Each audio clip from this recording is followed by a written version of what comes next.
আপনারা সবাই ভিডিওটা দেখে বুঝতে পারবেন যে কিরকম রিক্সে সে কামটা করতেছে।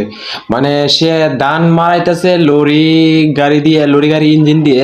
সে মানে অনেক জাতের মানে রিক্স নিতেছে সে গাড়িটা উল্টানোর জন্য।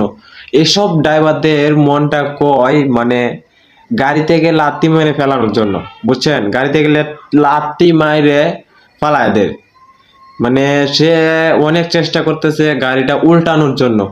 মানে কি মোরসারি সে দিতেছে, আপনারা সবাই ভিডিওটা দেখে বুঝতে পারবেন সে কি মোরসারি সে দিতেছে। এই যে দেখতেছেন, আপনারা সবাই ভিডিওটি দেখে বুঝতে পারতেছেন সে কি মোরসারি দিতেছে। গাড়িটার কাম পুরাটাই শেষ। এই যে এখন মানে উল্টিয়ে যাওয়ার পথে, মানে এই যে উল্টিয়ে যাওয়ার পথে আপনারা সবাই ভিডিওটা দেখে বুঝতে পারবেন যে এই যে উল্টিয়ে যাওয়ার পথে এই যে এই যে দেখেন, এই যে মানে সে অনেক চেষ্টা করছে পাঠানোর জন্য। এদেরকে কি করা উচিত দেখেন, এখন উল্টিয়ে ফেলবো। এই যে দেখেন, এদেরকে কি করা উচিত, এইসব ড্রাইভারদেরকে বাইরে নিয়ে দরকার।